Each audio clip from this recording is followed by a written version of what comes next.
Vamos a pasar a la palabra, pero antes de decirles la porción, el lugar donde vamos a estar reflexionando y estudiando en esta tarde, decirles que observando la trayectoria del cristianismo a lo largo de la historia, en algunos sentidos ha cambiado mucho, pero en otros aspectos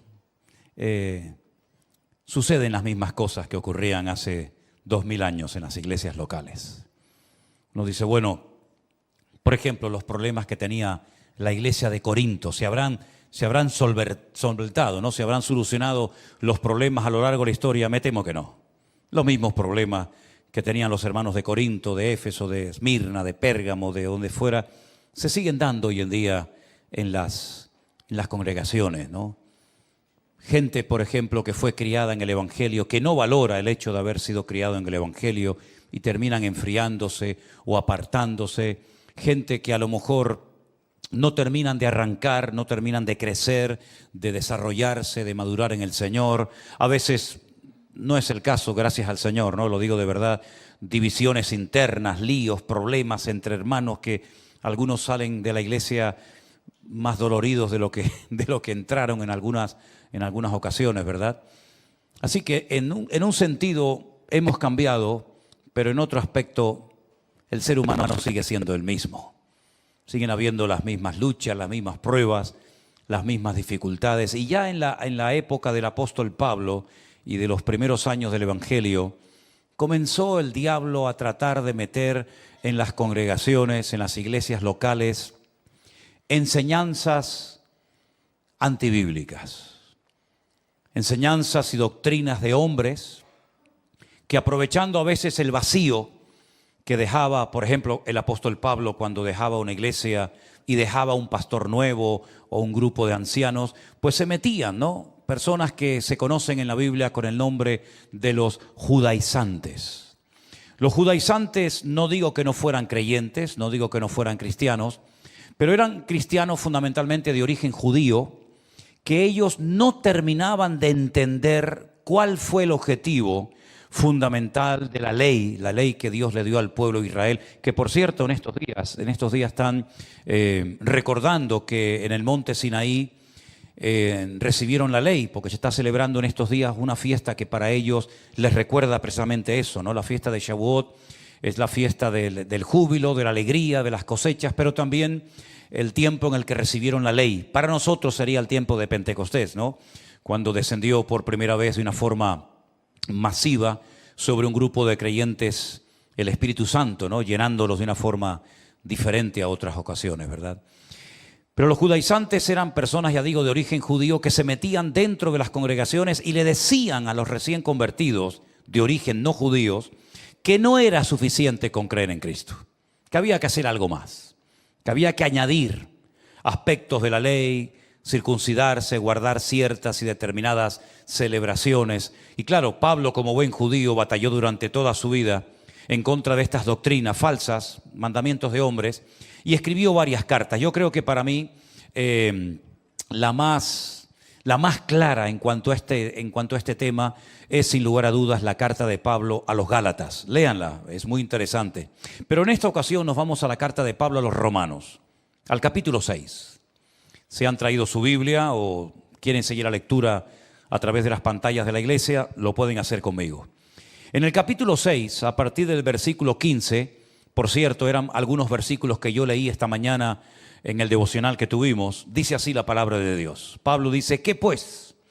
¿Pecaremos porque no estamos bajo la ley, sino bajo la gracia? Él mismo responde a la pregunta. Él dice, en ninguna manera. ¿No sabéis que si os sometéis a alguien como esclavos para obedecerle, sois esclavos de aquel a quien obedecéis, sea del pecado para muerte o sea de la obediencia para justicia? Pero gracias a Dios que aunque erais esclavos del pecado, habéis obedecido de corazón a aquella forma de doctrina a la cual fuisteis entregados. Verso 18.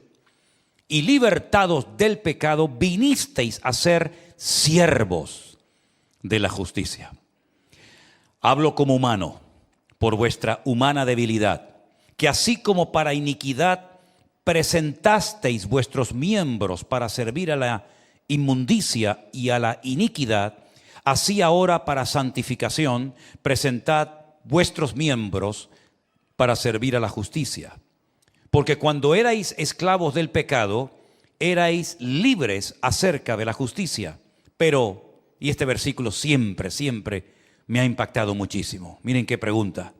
¿Qué fruto teníais de aquellas cosas de las cuales ahora os avergonzáis? Porque el fin de ellas es muerte. Mas ahora que habéis sido libertados del pecado y hechos siervos de Dios, tenéis por vuestro fruto la santificación y como fin la vida eterna.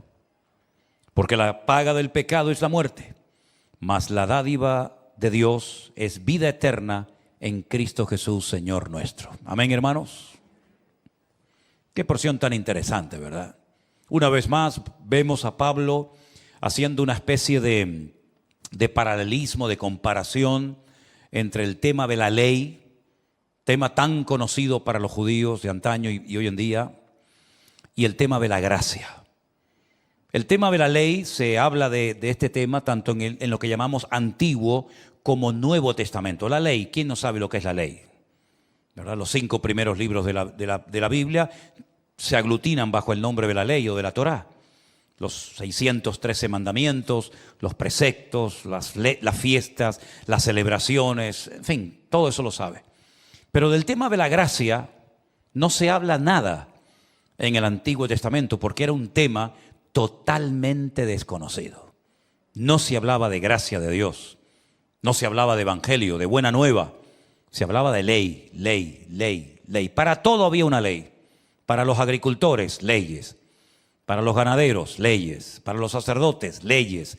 Para los soldados, los solteros, las viudas, todo el mundo estaba bajo la ley. Nadie podía hacer nada que no estuviera estipulado y organizado bajo el tema de la ley.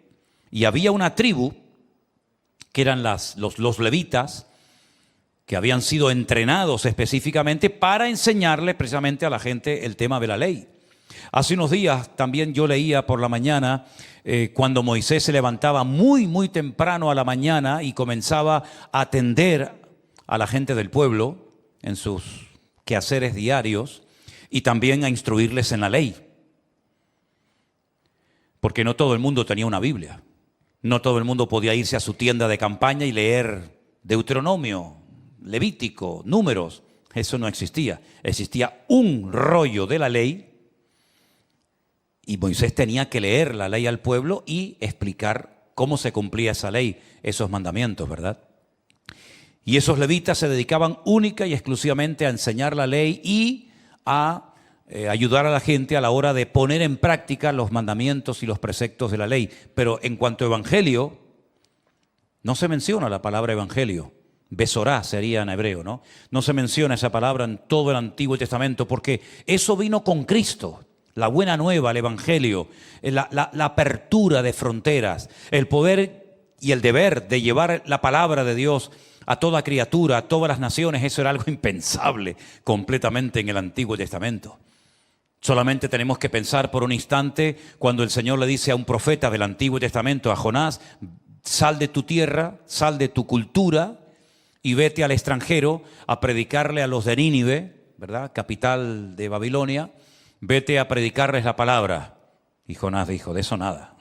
Yo no quiero ir a predicarle a esos impíos, a esos paganos la palabra, porque él sabía que si oían la palabra podían arrepentirse, cosa que sucedió y él no quería que se arrepintieran. Porque si se arrepentían, el Señor iba a perdonar sus pecados. Y él no quería que el Señor les perdonara los pecados, sino que fueran castigados y destruidos. Esa era la mentalidad que había en aquella época. Pero no solamente en aquella época, sino hasta en la misma mentalidad del apóstol Pedro, después de haber estado 3 años con el Señor Jesucristo y de haber escuchado el Evangelio, a él le resultó muy duro, y lo hizo casi obligado, el ir a la casa de un centurión romano llamado Cornelio a predicarle el Evangelio, porque no les cabía, no les entraba en la cabeza que ahora también los no judíos, es decir, los gentiles, tuvieran la oportunidad y el privilegio de conocer el Evangelio. Entonces, cuando muchos judíos se convertían y hacían de Cristo el Señor y el Mesías de su vida, ellos, bueno, digamos que se convertían, iban a los cultos, iban a las reuniones, pero no se sentían cómodos con la presencia de gentiles en los cultos. De hecho, hubieron muchos choques. Muchos choques porque los aspectos culturales a veces pesan más que los principios espirituales. De hecho, hay iglesias hoy en día que casi más están bajo la cultura de la raza o de la etnia a la que pertenezcan que realmente al evangelio. No digo que no sean cristianos, pero muchos a la hora de resolver un tema, un asunto, sea cual sea, siempre recurren a un señor que es el que sabe las leyes de su pueblo y casi pesan más a veces que el evangelio. Es increíble. Bueno, pues eso no era nada nuevo. En la época de las primeras congregaciones, pues los judíos llegaban y para comer se lavaban 20 veces las manos. El gentil no se lavaba nunca. El gentil comía carne que previamente había sido sacrificada a los ídolos. El judío ni loco comía esas carnes porque para él eso era pecado mortal. Y por eso se tuvo que hacer una primera reunión donde se juntó todo el liderazgo de la época, el famoso concilio de Jerusalén, Hechos capítulo 15, y tomar una serie de acuerdos para que hubiera armonía, para que hubiera paz dentro de las congregaciones y no se dividieran iglesias, ni se pelearan y se enfadaran hermanos por cuestiones de comida o de tradiciones, etcétera, etcétera. Porque para muchos judíos era impensable que al convertirme, por decirlo de alguna manera, a Cristo, dejaran de practicar la ley. Entonces ellos tenían una lucha interna porque decían, bueno, tenemos que decirle a los recién convertidos, aunque no sean judíos, que tienen también que practicar la ley. Y Pablo emplea aquí una expresión, en el versículo 15 dice, bajo la ley, y dice también, bajo la gracia. Ambas cosas son incompatibles. O estás bajo la ley, o estás bajo la gracia. No puedes estar en ambos sitios al mismo tiempo. Obedeces la ley, o intentas cumplirla, o estás bajo la gracia de Dios. Pablo dice que los que están bajo la gracia, no bajo la ley de Moisés, que la ley de Moisés, dicho sea de paso, era un medio para llegar a un fin y no un fin en sí mismo, como algunos creían y siguen creyendo. Pues el apóstol Pablo dice que cuando estamos bajo el evangelio, bajo la gracia, no es que tenemos licencia para pecar deliberadamente y hacer lo que nos dé la gana.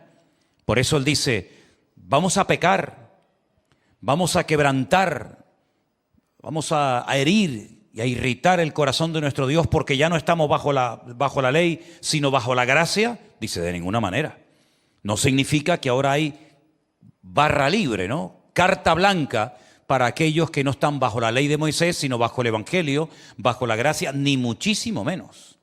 Ni muchísimo menos. Lo que pasa, amados hermanos, es que Pablo compara a los practicantes, a los devotos de la ley, con esclavos. Con esclavos. Porque aunque cumplían o intentaban cumplir la ley, nadie podía cumplirla, porque la ley de Dios es perfecta y ningún ser humano es perfecto hoy en día. Fue perfecto el hombre en un momento determinado de la historia, pero ya no lo es. Ya no somos perfectos. Adán fue durante mucho tiempo un hombre perfecto, hasta que pecó. Y en el momento en el que pecó, como dijimos el otro día, comenzó a sentir, comenzó a desear, comenzó a hacer cosas contrarias a lo que Dios le pedía. Y comenzaron los odios, los homicidios, las guerras, las divisiones, las peleas. Y como dijo Santiago en su epístola, ¿de dónde vienen las guerras y los pleitos? ¿No es de vuestras pasiones y de vuestros deseos? ¿Verdad? En el principio no era así. Por lo tanto, aunque intentaron muchas personas cumplir con los objetivos y con las demandas de la ley, en el fondo eran esclavos, porque no podían liberarse de sus pecados, porque la ley no se dio para liberar al hombre. No se sorprendan por lo que voy a decir, sino en cierto sentido para agobiar al hombre. ¿Por qué digo para agobiar o para presionar al hombre? Por la sencilla razón de que Dios sabía que nadie iba a poder cumplir con las exigencias de la ley. Entonces la pregunta que muchas veces me han hecho, entonces ¿para qué Dios la dio? Si yo te voy a decir que hagas algo y sé que no lo vas a hacer, ¿para qué te lo pido? Dios sabía perfectamente que ningún ser humano, ni siquiera Moisés, podrían llegar a cumplir todas las exigencias de la ley de Dios. Ninguno. Pero a través de esas debilidades, a través de esa impotencia de poder cumplir con todos los objetivos que Dios me ha puesto delante de mi vida, yo tendré que reconocer en algún momento que soy incapaz. Yo no puedo cumplir según tus demandas, porque la ley refleja el corazón de Dios. La ley es perfecta como Dios que la dio es perfecto.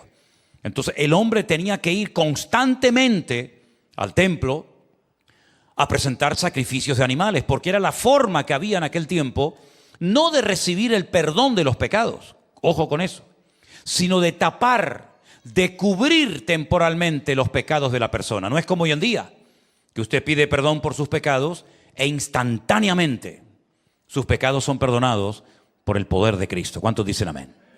Pero en aquellos días no.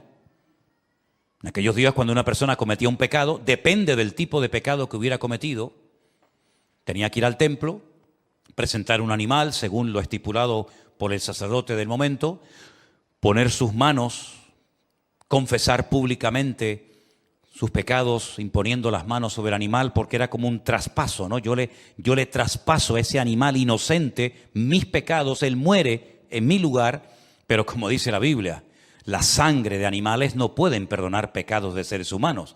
Si la sangre de toros, de becerros, de cabras, de ovejas pudieran perdonar los pecados del ser humano, entonces ¿para qué vino Cristo a derramar su sangre? Si ya los pecados podían haber sido perdonados de esa manera, pero no eran perdonados, eran cubiertos temporalmente. Por eso constantemente, permanentemente, el pecador no era libre, sentía culpabilidad, se sentía condenado y tenía que ir un año y otro año y toda la vida a presentar sacrificio, incluso los mismos sacerdotes. Incluido el sumo sacerdote, también tenía previamente, antes de acercarse a la presencia de Dios y orar por el pueblo de Israel, él tenía que hacer sacrificios primeramente por sus pecados y luego entrar a la presencia del Señor. Si los pecados fueran perdonados, con un sacrificio era más que suficiente. Pero en la carta a los Hebreos dice que Cristo murió una sola vez y todos nuestros pecados fueron perdonados, son perdonados en el momento exacto en el que pedimos perdón al Señor por nuestros pecados. Y podemos irnos libres, como dice el término bíblico sería justificados, ¿no? Como si nunca hubiéramos pecado de la presencia del Señor. No es que nunca hubiéramos pecado. Lo que pasa es que Cristo perdona y olvida nuestros pecados y nos vamos libres de su presencia. Y dice la Biblia, y ahora ninguna condenación hay para los que están en Cristo Jesús. Los que no andan conforme a la carne, sino conforme a otro modelo de vida que no es el de la ley, sino el del Evangelio de Jesucristo o la gracia del Señor Jesús. No significa de que no pequemos. Claro que seguiremos pecando. Eso no nos quepa la menor duda.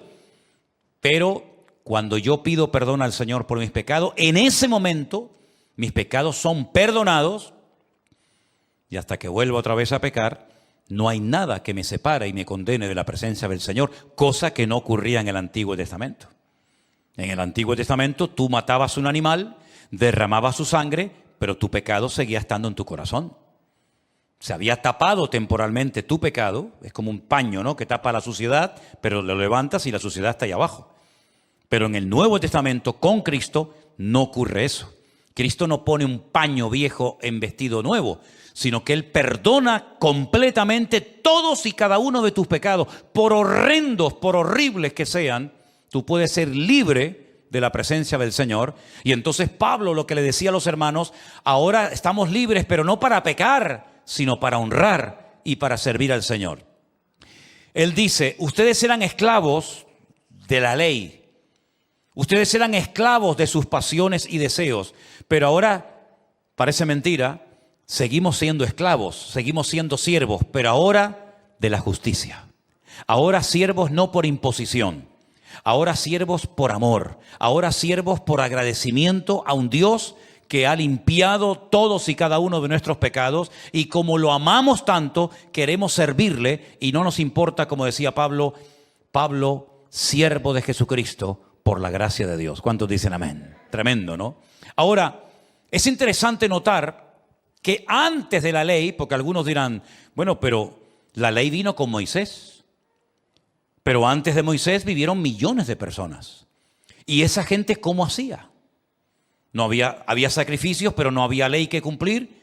Bueno, hablemos por un instante de un personaje que nos va a ayudar mucho a entender cómo un ser humano puede llegar a ser justificado sin necesidad de ser observante o practicante de la ley.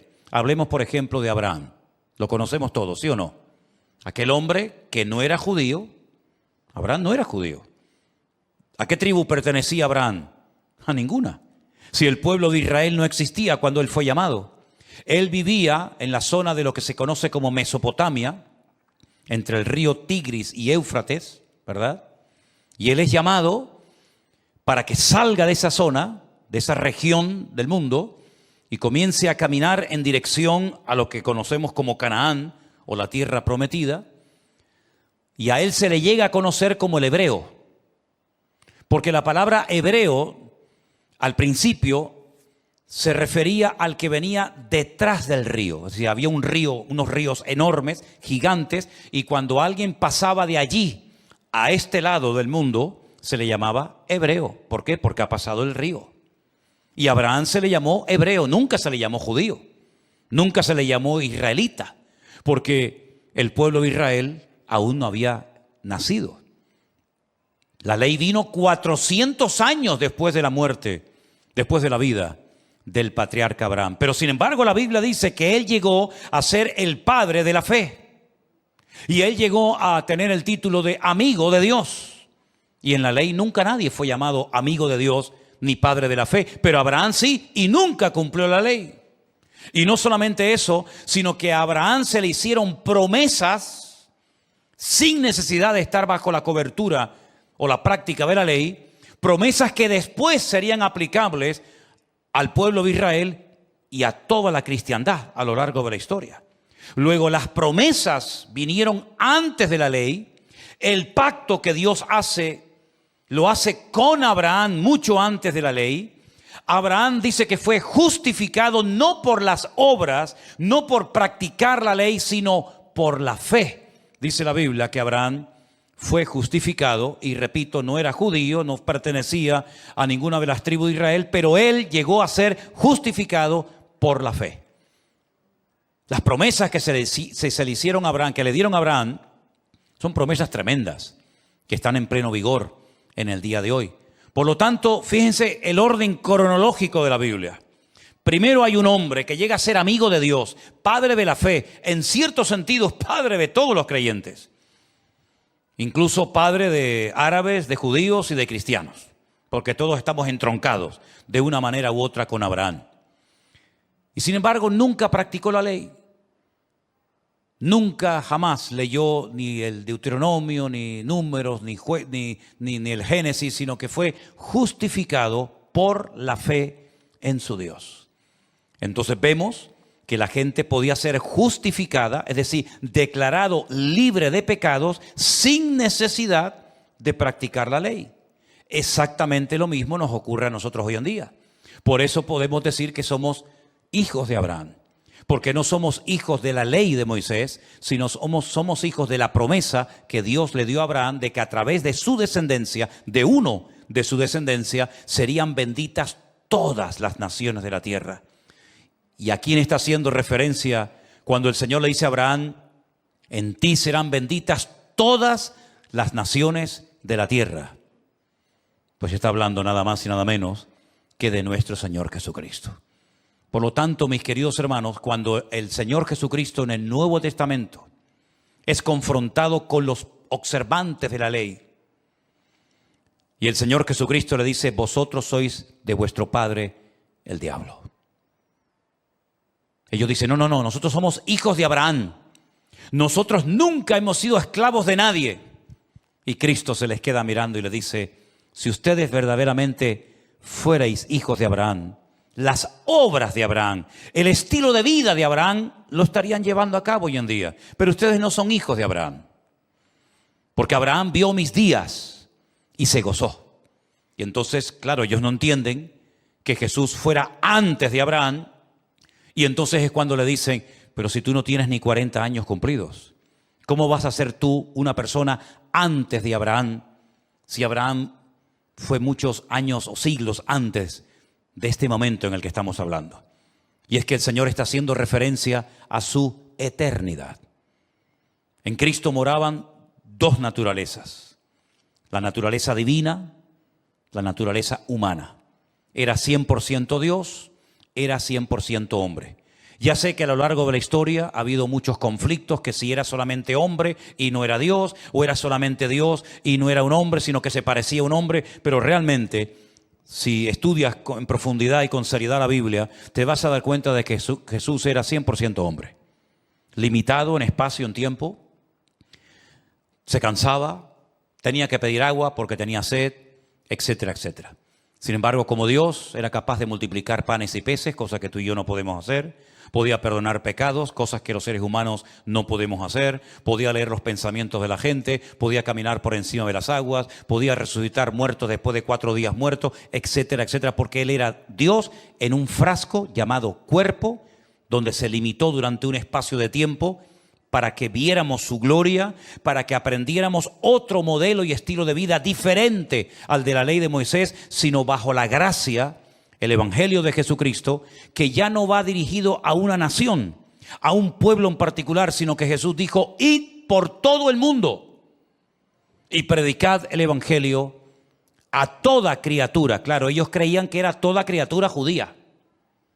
Por eso cuando Jesús dijo, en respuesta a una pregunta, ¿cuál es el mandamiento más grande que existe? Y Jesús dijo, pues amarás a Dios con toda tu alma, con todo tu corazón y con todas tus fuerzas. Ese es el mandamiento más grande y más importante. Y a continuación dijo, y a tu prójimo como a ti mismo. Y un judío le dice, ¿y mi prójimo quién es? Porque si tú le dices hoy por hoy a un judío en Israel, amarás a tu prójimo como a ti mismo, te dice, mi prójimo es otro hermano mío judío, pero mi prójimo no es un japonés, un argentino, un chino, un español, un dominicano, porque para él el prójimo es otro judío, y el que no es judío no es su prójimo. ¿Te das cuenta? Sin embargo, el Evangelio rompe esas barreras raciales, culturales, de la índole que sea, porque el Evangelio abre las fronteras. Y entonces cuando Pedro vio que cuando él visita la casa de un centurión romano, son llenos del Espíritu Santo exactamente igual que como ellos fueron llenos, y cuando llega a Jerusalén le dicen los hermanos de la iglesia, ¿qué has hecho, Pedro? ¿Cómo se te ha ocurrido entrar en la casa de un hombre que no es judío? ¿Pero qué has hecho? Nosotros los judíos no entramos a comer a casa de uno que no es de nuestra etnia, de nuestra raza. Y entonces él dijo, yo he entendido que lo que el Señor hace, tal vez nosotros no lo podemos entender, pero que ya no hay impíos o impuros y puros, gentiles y judíos, sino que ahora todos somos iguales delante de la presencia del Señor. ¿Cuántos dicen amén? Es una lástima ver cómo hay cristianos que quieren obligar a la gente a cumplir la ley, que por cierto ya no se puede cumplir, porque hay casi 400 mandamientos de la ley que al no haber templo físico en Jerusalén en la actualidad, aunque quisieras poner en práctica la ley, no puedes, porque hace 2000 años que ese templo no existe. Por consiguiente, ni era nadie capaz de cumplir con la ley, ni nadie la puede cumplir hoy en día, porque no se puede cumplir, sencillamente porque no se dan las condiciones para poder cumplirla. Cuando le preguntas, por ejemplo, a muchos judíos practicantes, ortodoxos, hasídicos, ¿ustedes están esperando al Mesías? Te dicen que sí, efectivamente están esperando al Mesías, pero ojo, te dicen, estamos esperando al Mesías, un hombre perfecto, con unas capacidades extraordinarias, una especie de rey David, pero por 1000, elevado a la máxima potencia, y él va a someter a todos nuestros enemigos para que podamos seguir estudiando con toda tranquilidad la ley de Moisés. Y él mismo, el Mesías, tendrá que subir al templo a presentar sacrificios por sus propios pecados. Lo lamento, pero ese Mesías no tiene nada que ver con el Mesías glorioso, triunfante, que nosotros estamos esperando de un momento a otro para estar por la eternidad con él. Así que, mis queridos hermanos, cuando Pablo escribe esta carta, él tiene en mente que tiene la gente que salir de ese yugo, tiene la gente que salir de ese círculo vicioso de la ley, de cumplir y cumplir y cumplir, que nunca, por cierto, vas a cumplir con todo. Y entonces él dice esta expresión, hemos sido libertados. del pecado. Alguien nos ha redimido, alguien nos ha comprado, y ese alguien tiene nombre, y es nuestro Señor Jesucristo. Como dije el otro día, ¿quién nos hubiera comprado a nosotros cuando estábamos muertos en nuestros delitos y pecados, hermanos? ¿Quién vino a comprarnos a nosotros? Es como cuando yo le digo a los gente en Israel, cuando ustedes eran un montón de esclavos en Egipto, dígame qué nación viajó, cruzó el mundo entero para ir al faraón y decir, te los compro todos.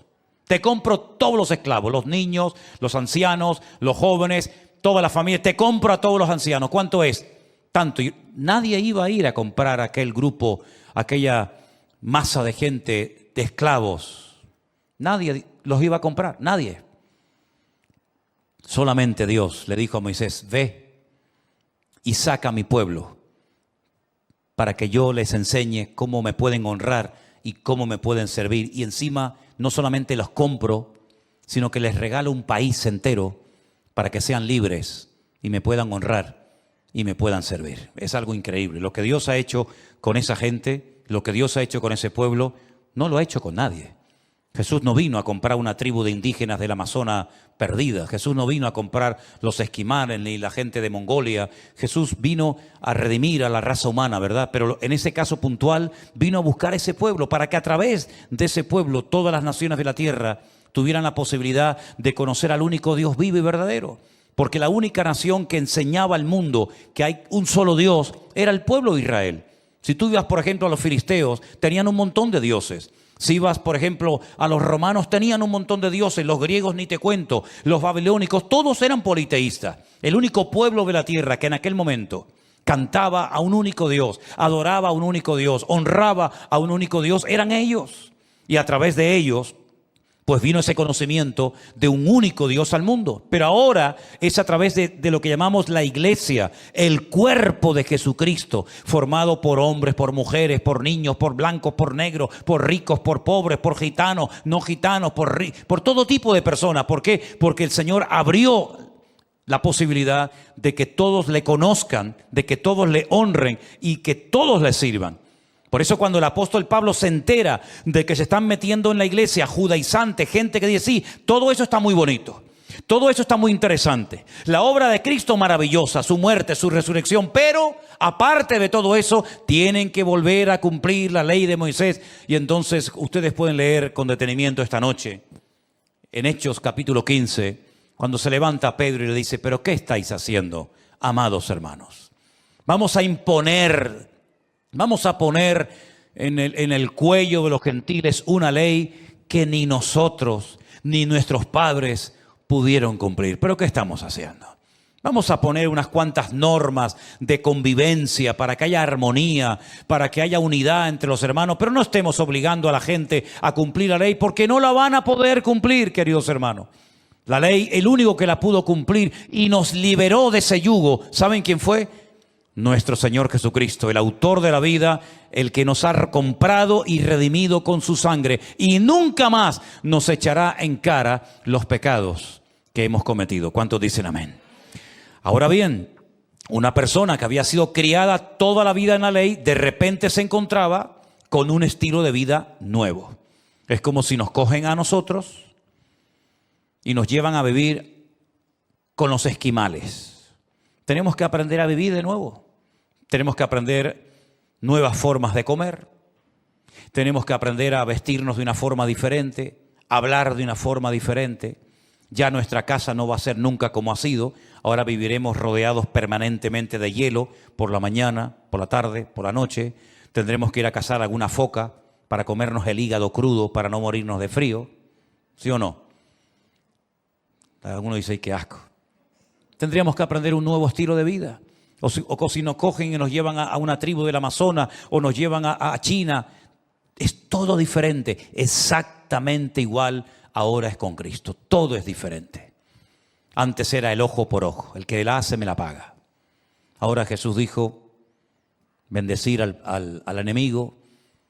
Si te pide un vaso de agua, dásele un vaso de agua. Y dice, Dios mío, entonces, ¿qué es más difícil? ¿Estar bajo la gracia o estar bajo la ley? ¿No te gustaría en algún momento puntual de la vida, no digo siempre, pero ¿no te gustaría en algún momento estar bajo la ley? ¿No? ¿No te gustaría en algún momento haber sido un soldado del rey David? A mí me encantaría. A mí me hubiera encantado. Pero ahora el Señor dice, guarda tu espada, Pedro. A David le decía, saca tu espada. A Pedro dijo, guárdala, porque el que a espada mata, a espada muere. Es un estilo de vida completamente diferente, nuestra forma de pensar, nuestras prioridades, nuestros objetivos. Hay un versículo que les dije antes que siempre, desde que lo leí hace muchos años, me llamó la atención cuando Pablo dice, ¿y qué fruto os queda ahora de aquellas obras de las cuales ahora te da vergüenza hablar de ellas? Porque hubo momentos en nuestra vida que presumíamos de cosas que hacíamos o practicábamos, ¿sí o no? Yo sé que ustedes están en otro nivel espiritual y ustedes fueron toda la vida unos santos que no rompieron ni un plato, ¿no? Pero hay cosas que nosotros hacíamos que hoy en día nos daría vergüenza que la gente supiera que yo hice eso. Sin embargo, en aquel momento presumíamos, ¿no? Mira, anoche me acosté a las 8, a las 4 de la mañana, me emborraché y tú dices, pero no, yo no quiero que nadie sepa esa vida. O tantas y tantas barbaridades. Y Pablo dice, si ustedes ponen en una balanza todo lo que hicieron, ¿qué les quedó? Muerte. No les quedó absolutamente nada. Pero Pablo les propone algo muy interesante. Dice, así como antes ustedes usaban los miembros de vuestro cuerpo para la iniquidad, para el pecado, ¿por qué no los usan ahora para honrar y para glorificar a Dios? Imagínate un ladrón. Imagínate a alguien que se dedicó toda la vida a robar. Un carterista.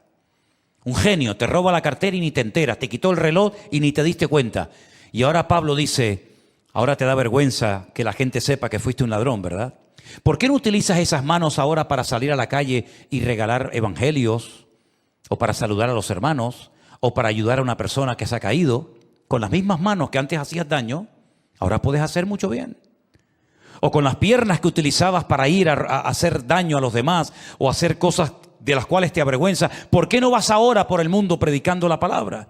En otras palabras, el Señor nos da la posibilidad, no de arreglar lo que hemos roto, porque en algunos casos ya el pasado ya está.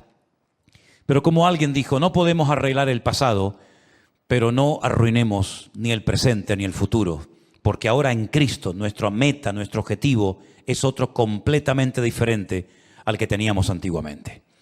Si nosotros, en vez de haber nacido en el año que nacimos, hubiéramos vivido en la época del Antiguo Testamento, todo lo que hacíamos, todo lo que practicábamos, sería siempre mirando a alguien que vendría en el futuro a redimirnos, a derramar su sangre y a perdonar nuestros pecados. Nosotros, por el contrario, miramos en otra dirección.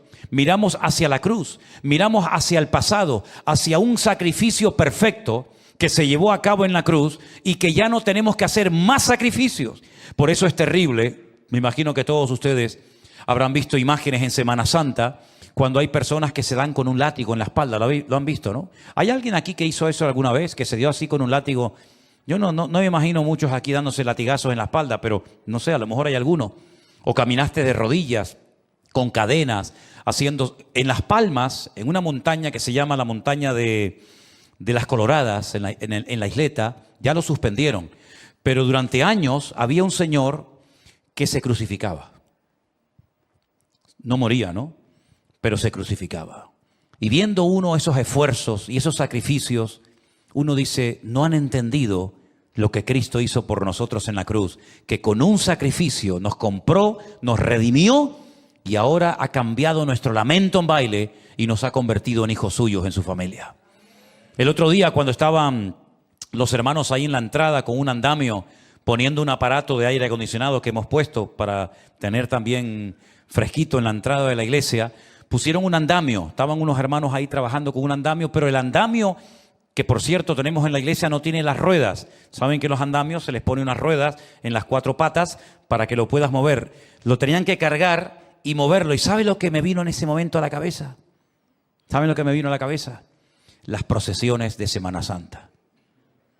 Cuando la gente se mete debajo y levantan aquello. Y yo digo, oye, ¿no habrá nadie en una cofradía El hermano mayor, creo que lo llama. Oye, no habrá nadie que diga, chicos, esperen un momento, esperen. Que hace siglos que se inventó una cosa que es redonda, que se llama rueda. Que si lo ponemos en las cuatro patas del trono de quien sea, oye, que quieren ir debajo, métanse debajo. Pero no tienen que cargar, sino que hacen así, lo mueven para adentro, para afuera, para atrás, para adelante, y es mucho más cómodo. Oye, a nadie se le ha ocurrido ponerle ruedas a los tronos de la Semana Santa. Oye, yo un día voy a ir a una iglesia y le voy a decir, mire, ¿podría hablar con usted? Le traigo aquí unas ruedas que compré en Leroy Merlin para que se lo ponga ahí y no esté con estos muchachos ahí que van a terminar de las cervicales y van a terminar con la lumbalgia, que van a estar 3 meses sin poder dormir. Pero me dice, no, es que el sacrificio es lo que toca. Si pone ruedas ya no hay gracia, porque lo que tiene que ser es el sacrificio. Pero no nos damos cuenta de que el mayor sacrificio que lo hizo Cristo por nosotros ya ha sido hecho y ya no tenemos que añadir nada, porque el añadir sacrificio es decir, estuvo bien lo que hiciste, pero te quedaste corto. Hay que añadir algo más. Gloria a Dios que no hay que añadir ni quitar nada al evangelio, hermano. Hemos sido salvos por la gracia de Dios. Y si usted ahora se quiere, en el buen sentido de la palabra, sacrificar, no lo haga para obtener méritos para la salvación de su alma o para el perdón de sus pecados, sino para ayudar a una persona, para predicar la palabra, para extender el reino de Dios, pero nunca añadiéndole a la obra de Cristo, porque la obra de Cristo no tenemos que añadirle ni quitarle nada, porque es perfecta. ¿Cuántos dicen amén?